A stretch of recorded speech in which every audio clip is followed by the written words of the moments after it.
there, I'm Coach Amy, Precision Nutrition Certified Nutrition Coach with Results Fitness, and the recipe I have for you today are pumpkin oatmeal muffins. So to get started for this recipe, you are going to need oats, quick oats, old-fashioned oats, rolled oats, whichever you prefer, vanilla extract, baking powder, cinnamon, pumpkin pie spice, eggs or applesauce, and I'll get to that in just a minute. The milk of your choice, I will be using unsweetened almond milk, maple syrup, pumpkin puree. Now, this is pumpkin puree, not pumpkin pie, canned pie pumpkin. This is different. So this is just straight pumpkin, no additional ingredients. And any mix-ins that you choose, and by mix-ins I mean the goodies, you know, chocolate chips, nuts, dried fruits, anything of that nature. I'm going to be using walnuts, cacao chips, and dried cranberries. And I'll talk about that in a second as well, how you could clear out your pantry with recipes like this. So I already have my oven preheated to 350 degrees. I have my muffin pan ready. Now you have two options with the oatmeal. I like to make these with the oats whole because it makes like, you know, a nice kind of like big oatmeal cup. Kind of like similar to if you were doing an oatmeal bake. These are just individual sizes. If you want them more dense, more like a muffin, you can grind your oats into oat flour. You can do half the oats regular or half ground, whichever you prefer. But again, I like, you know, like the big oatmeal bake type muffins. So that's why I'm going to use my oats whole. So I'm going to start, and this is nice because it's only one bowl. Everything gets tossed in. Super easy, little cleanup, which is always what I aim for. All right, so we're going to start with the dry ingredients. We're gonna do 3 cups of the oats. And again, if you want them whole, if you want them ground, whichever you prefer. Now this recipe it should make about 12 muffins, depending on your mix-ins. It might make a little more. You know, I'm using dried cranberries and walnuts, which Walmart's, I'm not putting Walmart in here, walnuts. We'll make them a little larger. So I may get closer to 14 or 16 muffins out of this. All right, next up, I'm gonna add the spices. So I'm gonna add 1 teaspoon of baking powder, 1 teaspoon of pumpkin pie spice, a teaspoon of cinnamon, and just a sprinkle of salt. So 1 teaspoon of each of these. Let me grab my salt. All right, and then I'm going to just give this a quick stir to make sure the spices get incorporated. You know, there's nothing worse than getting a big bite of baking powder in some baked goods. You know, if you're ever eating a baked good you make and you get that metallic taste in your mouth, chances are your baking powder wasn't, you know, scooped out enough and mixed in there well. So it's something to look out for. All right, and my pumpkin pie spice. If you don't have pumpkin pie spice, you can omit that as well. You know, the cinnamon is where you get all your flavor too. Or you could just do cinnamon, nutmeg, whatever those flavors are that are, you know, sound like fall to you. All right, so I have my spices. I'm gonna mix this up real quick. All right. All right, so next up, I'm going to add my milk, and it's gonna be 1 1/3 cup. Again, I'm using unsweetened almond milk. You can certainly use cow's milk, oat milk, whatever you prefer.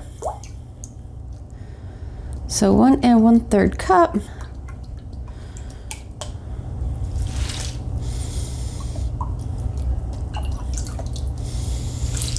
All right, and then I'm going to add 1/2 cup of maple syrup.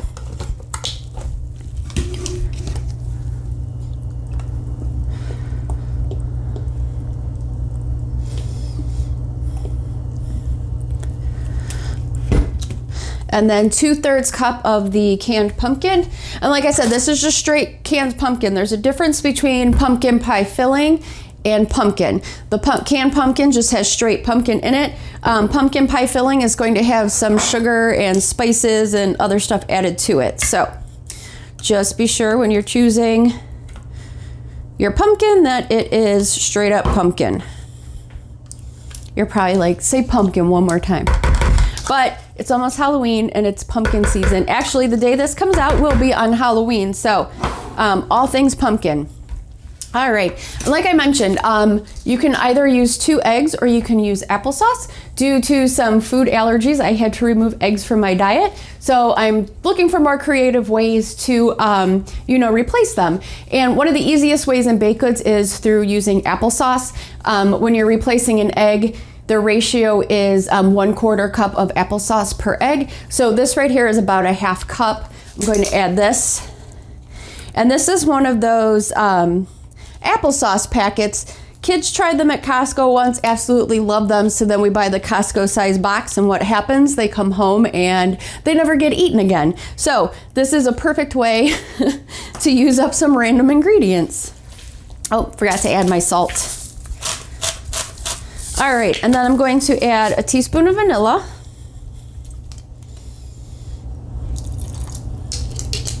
All right, let me make sure I have everything accounted for.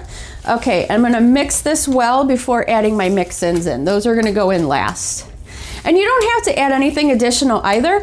If you just want straight pumpkin muffins, just leave this as is. I like to add the mix-ins because it's little ways of getting some extra nutrients in. Really maximizing your food choices. So walnuts are a healthy fat. There's other additional things in here as well. You're gonna get some calcium, some iron, some potassium. So just little ways to bump up your nutrition. And it's a good way to clear out your pantry. So when I'm making muffins or oatmeal bakes, things of that nature, I look for, the bags that have just, a couple tablespoons in. Can't really do a full recipe with it. Same thing with the cranberries, it's getting kind of low. So if you're looking to clear some items out, toss them in some muffins. And in place of chocolate chips, I'm actually using cacao chips.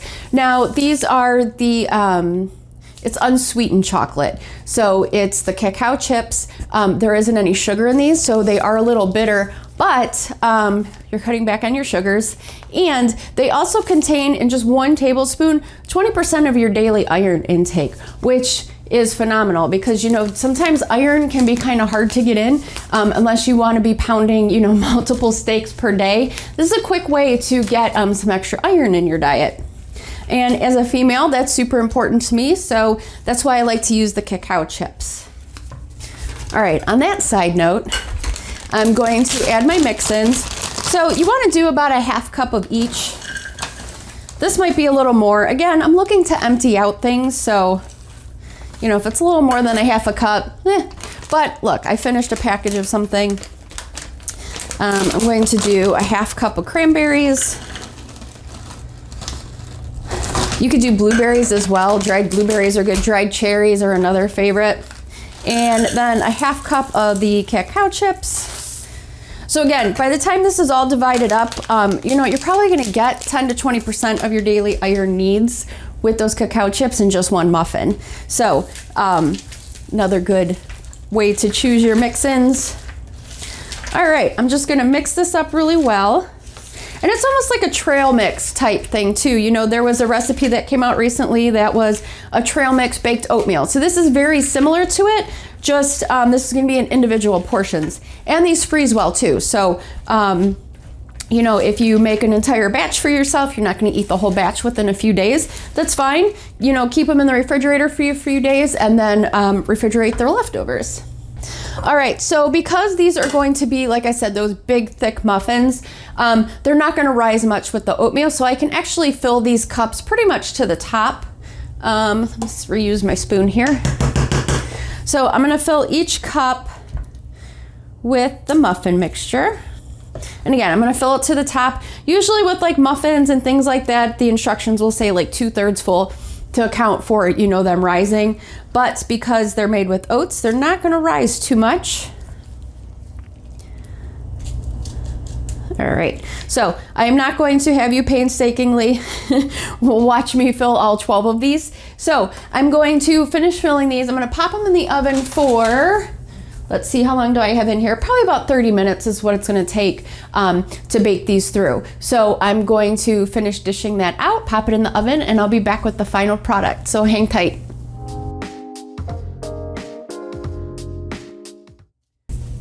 All right, I am back with the muffins.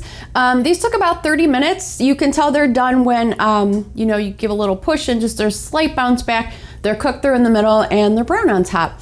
So I was correct when I estimated with the additional mix-ins, I probably am going to get about 14 to 16 muffins out of this batch. So I'm going to go cook the remaining batter and have some extra muffins on hand. So as always, I hope you enjoy. If you make the recipe, give me some feedback, let me know what you think, and enjoy the rest of your day.